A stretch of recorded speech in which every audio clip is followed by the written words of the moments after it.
Duarte, temos web. Sí, non foi sen tempo, pero a verdade é que non nos podemos poñer moito mérito porque o web non o fixemos, nós. Pois non, fixo Ifrit, un dos nosos socios que voluntariamente se ofreceu para axudarnos con isto. Así que, bueno, agora temos un web con todos os contidos centralizados ali. Podedes escoitar os nosos podcasts, mesmo os en gotas, aqueles que sexades suscriptores. Podedes facervos suscriptores do noso newsletter, podedes facervos socios para acceder ao contido exclusivo. Unha maravilla. E bueno, aínda non dimos o enderezo, así que é tecongotas.com, non lle puxemos aí, Previsible. claro, moi previsible, pero bueno, neste caso é importante, tecongotas.com, e como di Miguel, aí tedes todo o noso traballo centralizado.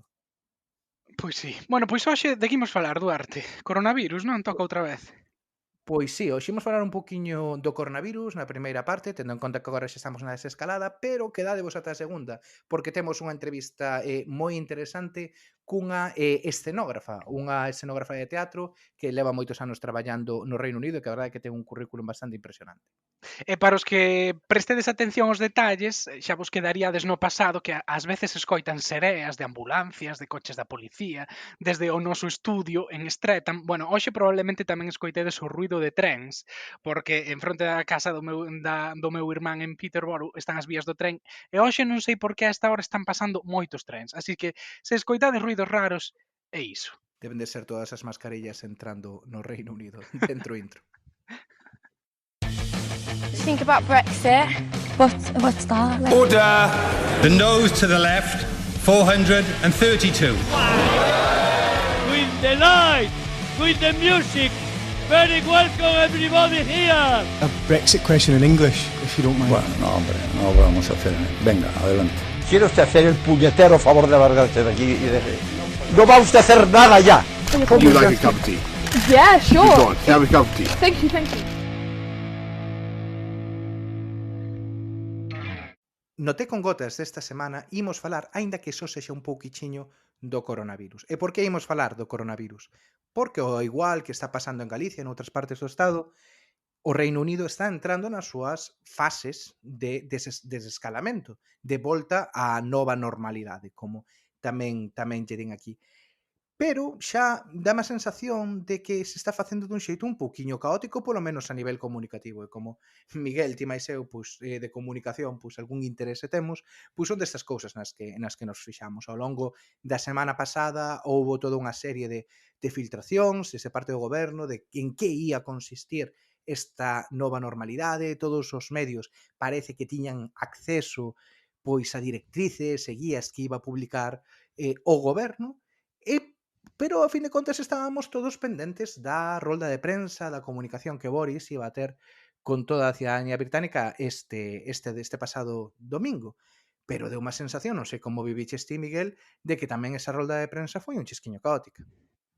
Sí, bueno, eu, para comezar, cando acabei a rolda de prensa, saquei unhas conclusións que ao día seguinte, lendo a prensa, eran todo o contrario. Cando xa se tiña o documento oficial con todos os detalles.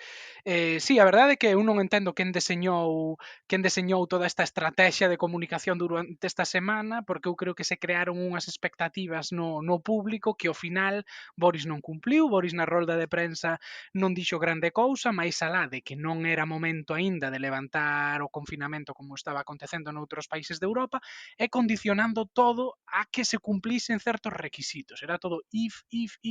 Claro, se no futuro isto, se no futuro outro, poderemos levantar, pero a xente estaba, eu creo, agardando respostas, e Boris nesa rolda de prensa non deu nada en claro, non? A xente acabou sen saber se podería ver a familiares e amigos o día seguinte, cales ian a ser as normas para traballar, se habería que volver ás oficinas ou non, pero, bueno, como ti dicías, ao día seguinte, cando se fixeron públicos eses documentos xa oficiais, pois as cousas quedaron un pouquiño máis claras e, bueno, sí que é certo que o desconfinamento aquí vai ir semella bastante máis a modo do que está acontecendo, por exemplo, en Galiza ou en Italia, por exemplo.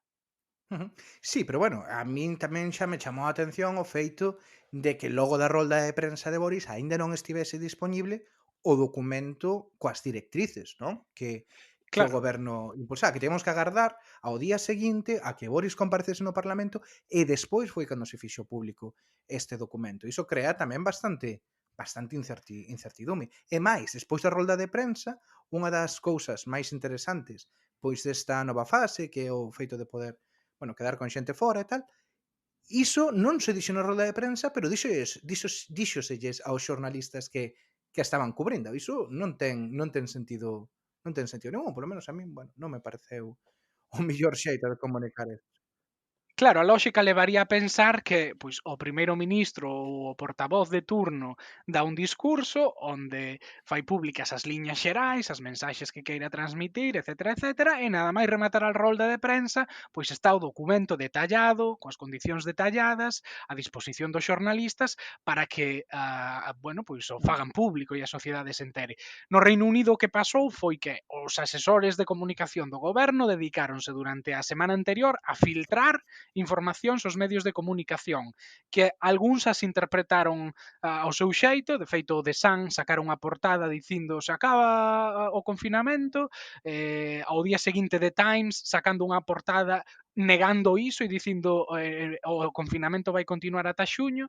E despois chega Boris, dá unha rolda de prensa errática na que non queda nada claro e aínda teñen que pasar un día ata que se saiban as condicións. Entón, bueno, Mm. sí que a verdade é que non sei quen o planificou, pero non foi a súa mellor obra. Pero bueno, imos aclarar entón, agora que xa hai máis detalles, que cambia? Que cambia a partir desta semana? Como se empeza un pouco a relaxar o confinamento no Reino Unido? Pois a min hai o único realmente que me quedou claro da rolda de prensa de Boris é que agora pasamos a ter un sistema de alertas, como o mismo, parecido ao que pode haber para as ameazas terroristas, un sistema do 1 ao 5 en función do perigoso que sexa o virus en cada momento. En teoría, iso van estar medindo pois casi ao vivo, non? Entón, un nivel de 1 ao 5, se o nivel de alerta vai baixando e se vai chegando máis ao 1, vanse poder facer pois máis cousas. E canto máis cerca este do 5, pois vamos a ter medidas máis restrictivas. Pero bueno, polo de agora, nesta primeira fase, nesta primeira semana de desconfinamento, para min o máis relevante é que vai haber xente volvendo ao traballo. Esa xente vai a ser Sí. persoas que traballen na construción ou que traballen na industria, fundamentalmente, porque os que aínda podemos traballar desde casa, fundamentalmente xente que traballamos en oficinas, recoméndasenos seguir de xeito indefinido. Esa quizáis, para min, Claro, e é a aí, cousa máis importante desta primeira fase. claro, con todo o debate que iso está abrindo sobre, pois, que permitir que a xente volva a traballar, pois, a obra, a industria alimentaria, bueno, moitas oficinas ou postos de atención ao público implica que se está expoñendo, pois, xente que ten traballos máis precarios, máis humildes. É certo que, pois, nunha obra o xefe de obra pode estar cobrando un salario moi bo, pero por cada xefe de obra probablemente haxa 50 obreiros que teñen un salario pois bastante máis reducido, non? Entón, estáse abrindo un debate moi importante sobre como o coronavirus e a exposición ao coronavirus ten tamén unha certa componente de clase, non? E como iso a nivel social, pois tamén pode xerar moito malestar no longo prazo e condicionar a política británica. Completamente. Eu teño unha das cousas coas que máis curiosidade teño sobre cal vai ser a situación post-coronavirus é a respecto da política de clase, que nos últimos anos fundamentalmente con Jeremy Corbyn no Partido Laborista e agora con Boris Johnson tamén nos conservadores, pois foi tomando máis preponderancia. Eu teño moita curiosidade por ver como isto evolúe e se comeza a haber un proceso, digamos, de redignificación do mundo do traballo, que é algo que xa cubrimos nun podcast anterior cando falábamos de inmigración. Desde logo vai a ser algo a vixiar. Se saímos un pouquiño da parte do traballo e se comezamos a pensar noutras novidades desta fase de desconfinamento, quizáis o que máis vai afectar a vida de moitas familias no Reino Unido é que agora podemos ver a amigos ou a familiares sempre cando sexa fora e sempre cando sexa de un en un. É dicir, se eu quero ir ao parque a ver a un amigo, se ti e eu queremos quedar no parque, podemos quedar, sempre que manteñamos a a distancia de seguridade, pero non podemos nin ir adentro nin quedar en grupos máis grandes, pero desde logo para moita xente eso vai a ser unha diferencia. Pensemos en parellas, É pensemos en dicir que, familias, xente que está claro, soa. pero, por exemplo, se ti e máis eu quixéramos voltar gravar os Te con Gotas no noso estudio de Streatham, é dicir, no teu salón, pois non poderíamos facelo, non? Non, eso non. De momento, polo menos nesta primeira fase, eso aínda non se vai aplicar. Pero unha cousa que sí que podemos facer é ir a correr, que ata o de agora, pois todo o mundo, pois sí que podía ir a facer deporte con xente coa que vivises unha vez ao día. Era algo co que cando en Galicia tamén estaban confinados, víannos pois cunha certa envexa, porque polo menos podíamos sair unha vez ao día, dar un paseo polo barrio ou a un parque ou a correr. E agora, pois non hai límite, podemos sair todas as veces que queiramos, sempre que sexa a pasear, sempre que sexa a correr, ou incluso agora pois está permitindo pois ir simplemente a tomar o sol nun parque. Esa tamén vai a ser unha diferencia importante. Polo menos en Inglaterra, non? Sí, bueno, e non hai límite temporal nin tampouco xeográfico, porque ata agora en Inglaterra recomendábase facer deporte preto da casa, agora xa se permiten os desplazamentos longos, é dicir, que nunha fin de semana se queres coller o teu coche particular e ir pois, a unha zona destas reservas naturais que hai no centro de Inglaterra, desde Londres ou desde calquera outro punto do país, poderías ir ali. Iso eu teño curiosidade por ver que acontece esta fin de semana, porque nas primeiras semanas cando o coronavirus comezou a ser noticia e a xente intentaba escapar un pouco de Londres e das grandes cidades, había moita polémica en vilas pequenas, máis costeiras, máis rurais, porque houbera unha invasión de xente da cidade que iba ali pasar a fin de semana ou que ia ali mesmo ás súas segundas residencias. E claro, como tamén aconteceu en Galiza con toda esta xente que viña de Madrid ás Rías Baixas ali escapando do coronavirus, pois xerou moita animadversión e moito rexeitamento por parte da xente que vivía nesas zonas máis rurais. Entón, veremos que o que acontece esta fin de semana, pero en Inglaterra agora iso xa se pode facer.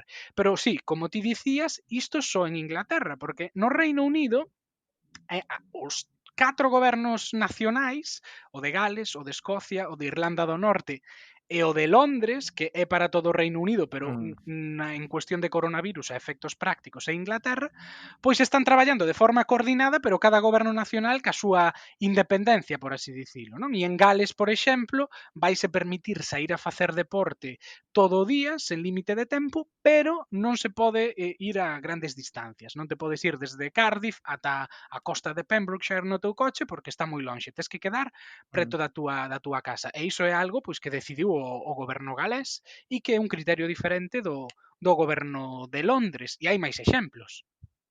Claro, é moi interesante ver, non, que aquí a xestión do coronavirus está, igual non completamente, pero está moi descentralizada.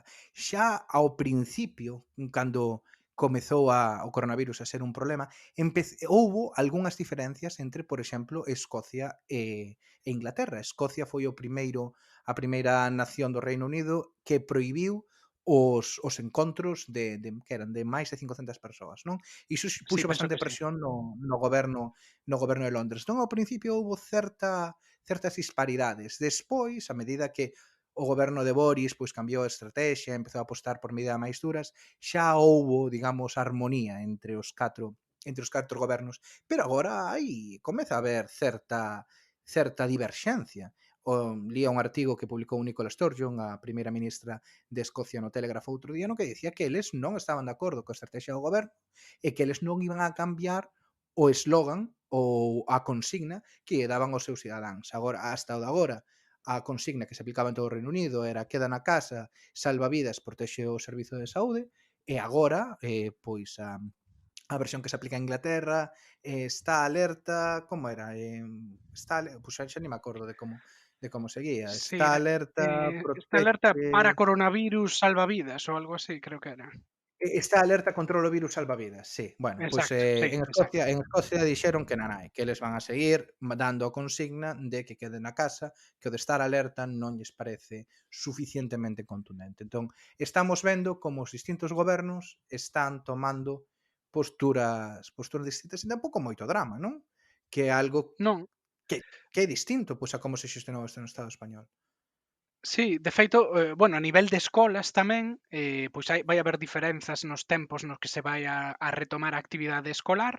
De feito, porque ao comezo de toda esta crise, mentres en España o goberno central centralizou as competencias das autonomías no ministerio, aquí aprobouse unha lei que, de feito, reforzaba e aumentaba certas competencias dos gobernos nacionais, como, por exemplo, outorgar a competencia ao goberno de Gales ou de Escocia a clausurar as escolas se o entendía necesario, non? Entón, bueno, sí que é unha forma diferente de xestionar isto. É certo que aquí non hai o número de comunidades autónomas, por así dicilo, ou gobernos regionais que hai no Estado español, pero, bueno, unha evidencia de que pode haber diferentes gobernos e unha certa coordinación, porque aquí nos gabinetes de emerxencias que preside o primeiro ministro, que se coñece como Cobras, participan os presidentes dos gobernos nacionais, participan os asesores científicos e sanitarios de cada rexión e toman unha decisión coordinada que despois algúns pois, foron matizando máis ou menos, estos comezaron antes, estos foron un pouco máis estrictos nesta medida, pero máis ou menos foron a par e foron de forma coordinada, a pesar de que, como dis, hai diferenzas. Pero, vamos, que o exemplo do Reino Unido, igual que o de Alemaña, que saiu na prensa últimamente, pois proba que é posible facer frente a unha pandemia e a unha crise sanitaria nacional deste estilo sin necesariamente coordinar todo desde un único centro de decisión. E ademais con resultados diversos, porque o de Alemania foi máis exitoso que o do Reino Unido, pero en moitos casos tamén foron máis Tamén é exitosos que o certo. español. Entón, sí que podemos ver que centralización ou descentralización quizáis non é o único factor ou o factor determinante á hora de se está xestionando ben ou mal unha crise deste tipo.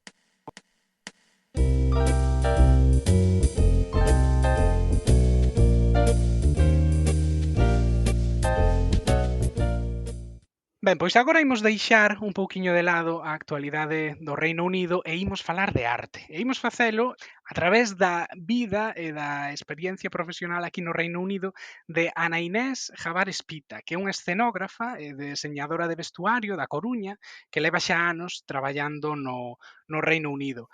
Agora explicarános en que consiste iso da escenografía, pero podemos dicir así como introducción que é unha super mega crack do seu ámbito. De feito, en 2013 recibiu o Premio Limbury, que é o Premio Nacional do Reino Unido no campo da escenografía, que é un premio único en Europa, e nos últimos anos traballou con algunhas das compañías de ópera e teatro máis importantes do Reino Unido e seguro que tamén poderíamos dicir do resto do mundo sen risco de exaxerar moito. Ana Inés, que tal? Hola. Bueno, así como primeira pregunta, imagino que a xente que nos estea escoitando que non estea moi familiarizada co mundo das artes se preguntará que é iso da escenografía. Podes nos contar en que consiste o traballo de ser escenógrafa? Ser escenógrafa consiste en contar historias e apoialo dunha forma visual, en diseñar espazos, xa sea nun teatro ou nunha sala de exposicións, e crear unha narrativa a través do espacio. E como é o proceso de deseño bueno, pues dese tipo de escenarios ou dunha exposición? Entendo que haberá unhas fases ou unhas rutinas que terás ti a nivel persoal, non? Sí, xeralmente danme o guión ou a proposta e de aí empezo unha serie de investigación. O meu traballo é de natureza colaborativa, entón tamén hai moitas conversacións co director especialmente para crear un mundo. Gústame moito usar plataformas tipo Pinterest e Dropbox para crear coleccións de imaxes, ir a exposicións, ver películas, todo iso é parte da biblioteca que vou creando na miña cabeza e tamén físicamente para logo sacar e asociar ideas. Pero podote contar un exemplo concreto que probablemente será máis fácil de entender. Por exemplo, unha obra que chamábase Leilanco, que estrenouse no Royal Court en 2015. Pois para a entrevista mandaronme o guión e dixeronme, bueno, pois lee o guión e logo temos unha entrevista. E a miña resposta para despois de ler o guión en esta entrevista foi unha lista de cancións en vez de imaxes. Toda esta lista de cancións eran, bueno, había sempre un personaxe que chamábase Lola. Todas as canciones estas conocidísimas de Lola. E todas habían tido unha relación moi complicada de algunha maneira, e isto relacionábase moitísimo coa obra. Entonces a miña reacción foi sonora en vez de visual.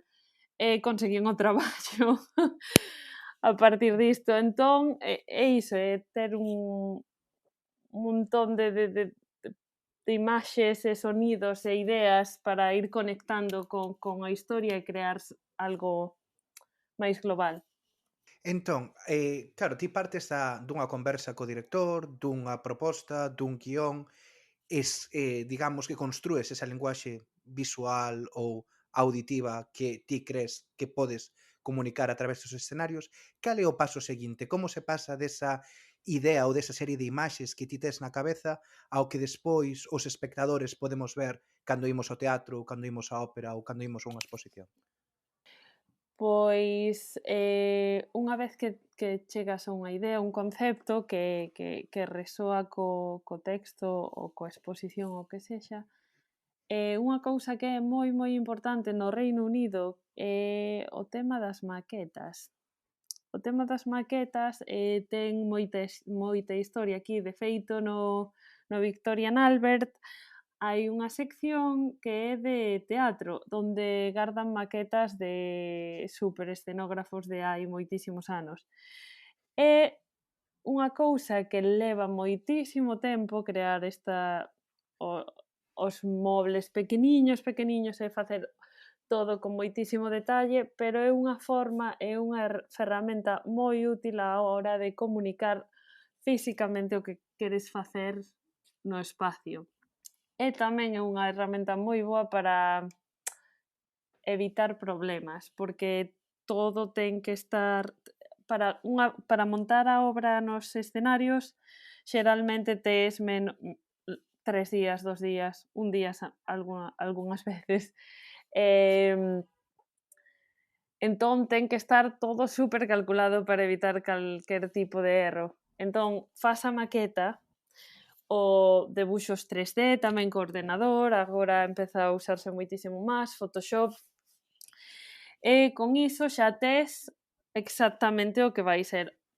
Tes que algunhas veces deixar un pouco de espazo para correccións ou para cousas que podan cambiar no ensaio, pero xeralmente tes que ter todo isto preparado antes de que os ensaios comecen cos actores. E unha vez nos ensaios é cando xa se empeza a preparar o atrecho e o vestuario empezase a facer as probas de vestuario e todo iso.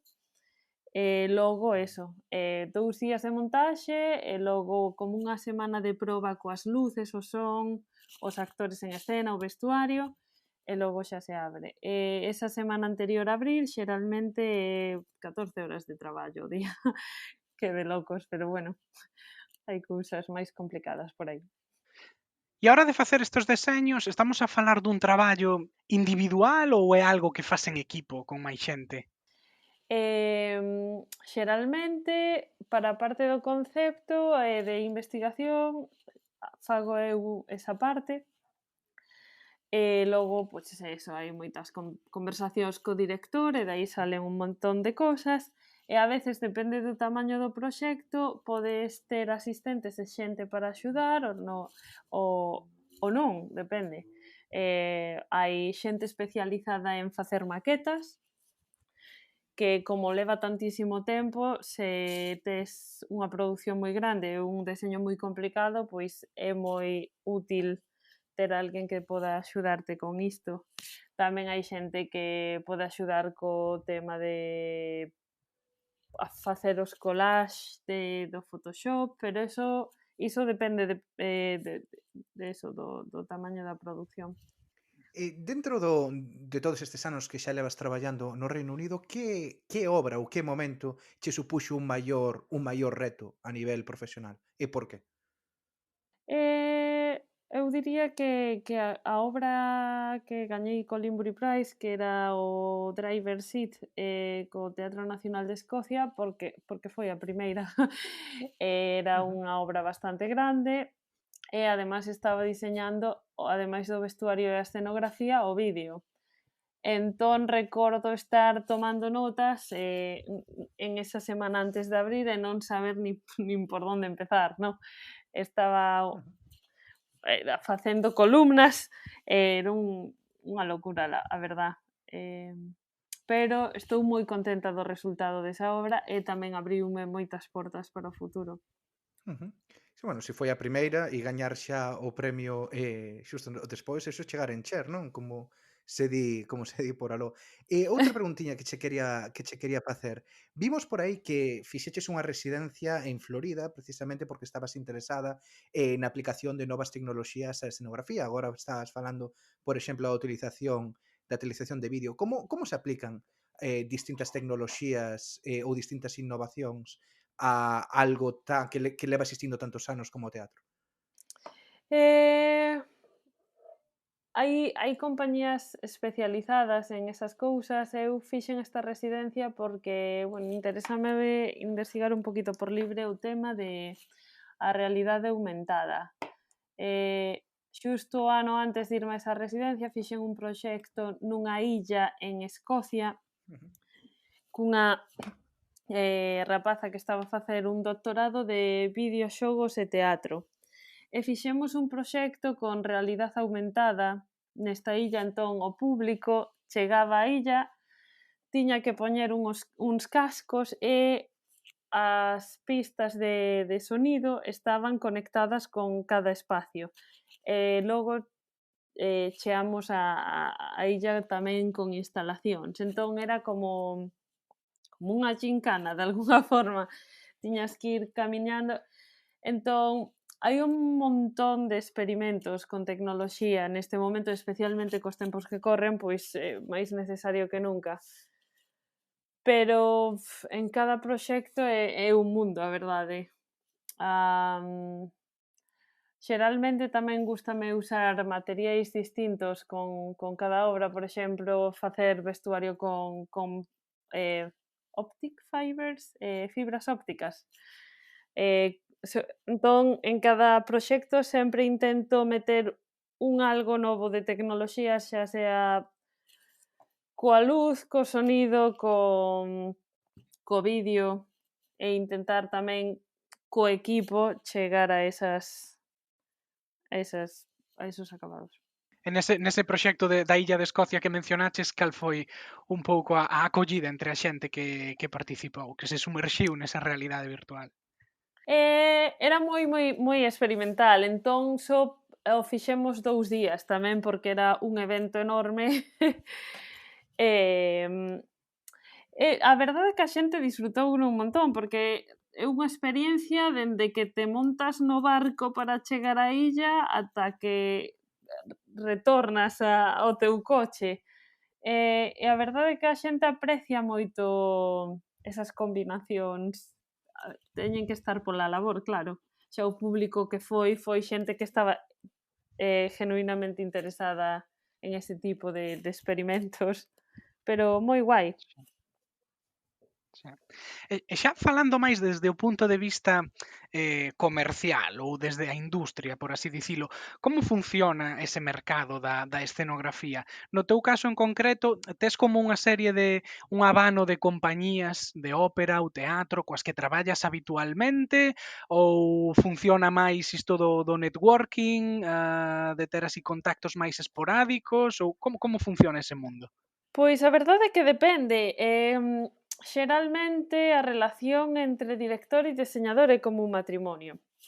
Entón, hai xente que traballa toda a vida cos mesmos colaboradores. No meu caso, pois cada vez vou variando, non por nada de malos rollos ou nada deso, simplemente que creo que é moi enriquecedor probar a traballar con distinta xente e logo se volves a traballar con alguén que xa traballaste, podes aportar cousas novas á mesa sen quedarte atascado nas mismas ideas. E entón, pois vai un pouco dependendo do estilo, pero definitivamente o networking é moi importante. E claro, me imagino que nun mercado como Londres a xente pensará, bueno, si, hai moita actividade cultural, pero tamén é un mercado moi competitivo, non? Haberá moitos profesionais competindo por iso. Como foi a túa experiencia traballando nun mercado así? Atopáchelo especialmente difícil ou non? Ou pensas que polas dinámicas da cidade pois ofrece máis oportunidades? A ver, creo que se queres adicarte ao teatro, Londres ou New York son os sitios onde estar. Aínda así, é moi complicado porque hai moitísima xente moi boa e están todos concentrados. Así que é moi competitivo. Tanto para diseñadores como para directores como para toda a xente que se dedica ao teatro. Entón, tes que facer un moi bo traballo de cada vez que fas algo para asegurarte de que te van Sí. a chamar. Falabas de, claro, que, bueno, pois evidentemente Londres ou Nova York son sitios moi importantes para o teatro, para a escenografía. Tiveches algunha experiencia traballando en Galicia no mundo do teatro, alá?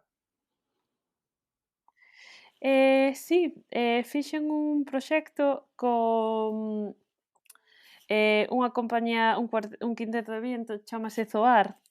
Algúns son músicos da Sinfónica de Galicia e algúns son profes do conservatorio e teñen este grupo que se chama Zoar, como xa dixen, e que fan un montón de cosas super interesantes, pero o problema é que, claro, que en Galicia tampouco hai tanto dinero para poder facer moitas propostas e estes rapaces fan unhas cosas chulísimas e super experimentales.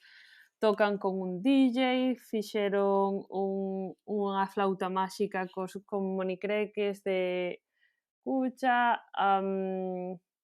e logo eu fixen un ballet con eles e con dous compositores, Fernando Buido e Federico Mosquera, e a verdad que a experiencia estuvo moi guai, e con dos bailarines, Xiana sí, foi unha experiencia moi interesante. O que pasa que solamente representouse un día no Salón Teatro de Santiago. Entón, realmente é un mogollón de curro e de esforzo para un día de representación é moi duro. Falábamos antes do coronavirus na primeira parte do programa. Como afecta, no teu caso persoal en concreto, como está a afectar? Bueno, imagino que os teatros, lóxicamente, todos os eventos culturais e actividades estarán paradas. Como che está a afectar a ti profesionalmente? Pois, basicamente non teño traballo. A primeira vez que non teño traballo, xeralmente tes traballo a un ano vista, 2 anos vista, pero esta vez non teño nada. Entón é moi estrano. É moi preocupante pola parte económica e tamén pola parte do que dis ti, do que falábamos antes, da competición, da xente moi boa que hai e do pouco traballo que va haber. Entón, creo que hai moito traballo que facer e moitas cosas que replantearse. Estabas a traballar nalgún proxecto en concreto? Sí, estaba a traballar coa Royal Shakespeare Company, que era un dream job, que era un traballo maravilloso, traballar con esa compañía que unha das máis importantes a nivel mundial, coa Ópera Nacional Inglesa. Está todo suspendido. Bueno, xa para pechar, aquí no Té con Gotas sempre facemos unha especie de xogo no cal te poñemos a ti pois nunha posición de poder, digamos, en Galicia con medios ilimitados e pedímosche que cambies algo ou que leves algo do que ti aprendiches na túa profesión e do que ti aprendiches no mundo do teatro e da escenografía. Que cambiarías en Galicia para que houvese ou haxa maiores oportunidades ou funcione de xeito mellor este sector no que traballes? Antes falabas do financiamento, do diñeiro, basado na túa experiencia, que cambiarías? Pois eu creo que sería importante educar o público desde cativo, o sea, saber apreciar arte, teatro e así poder crear unha nova xeración de xente que reparte os recursos mellor. Moi ben, pois con esta reflexión quedamos. Ana Inés Jábares Pita, moitas grazas. Moitas gracias a vos. Bueno, Miguel, que che pareceu? Pois moi interesante, sobre todo, bueno, para unha persoa como a min que non coñecía moito deste mundo, a verdade. Pero, bueno, chamoume moito a atención o que comentou dese proxecto, no que tiña que pensar pois nun escenario e veu coa idea de ambientalo con música, non? Claro, de darse conta de que hai veces que a ambientación non é só algo que entra polos ollos, senón que tamén entra polas orellas, non? É musical. Bueno, pois pareceume unha idea así como moi innovadora, que non pensaba eu niso cando pensaba en escenografía, por exemplo, e a verdade que iso foi moi interesante. E a ti, que foi o que máis te chamou a atención do que dixo? Sí, desde logo, iso chamoume moito a atención. A maiores, eu destacaría quizáis esta parte aquí ao final, non? Cando falaba de que cambiarei en Galicia e da formación en teatro ou nas artes xa desde unha idade temperá. E isto levárame un poquiño pois a cando eu era neno en Narón, non? Narón pois ten unha programación, ou sempre tivo unha programación teatral moi estable, e aos rapaces nas escolas levábamos con moita frecuencia pois a ver distintas obras de teatro. Entón, bueno, tampouco teño os datos na man, pero sí que penso que iso serviu pois para consolidar, neste caso en Narón, un público leal á oferta teatral que hai na cidade. Entón, bueno, sí que fíxome reflexionar un poquinho, non, sobre o que se facía lá e o que tiñamos nun sitio pois como Narón, que tampouco unha das grandes cidades de Galicia.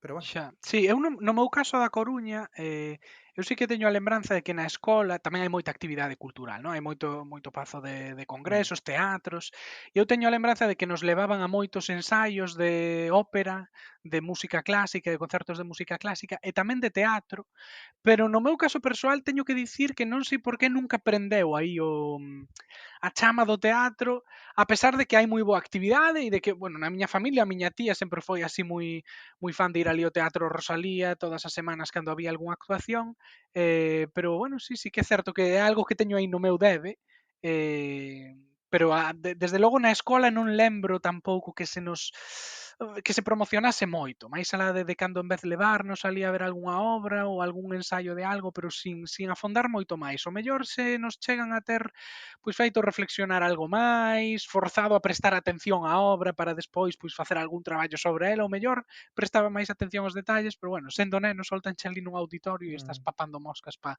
outras cousas, non? Pero bueno, sí. Bueno, pois quizáis temos que facer un té con gotas, vai ao teatro no West End unha vez que remate esta movida do coronavirus.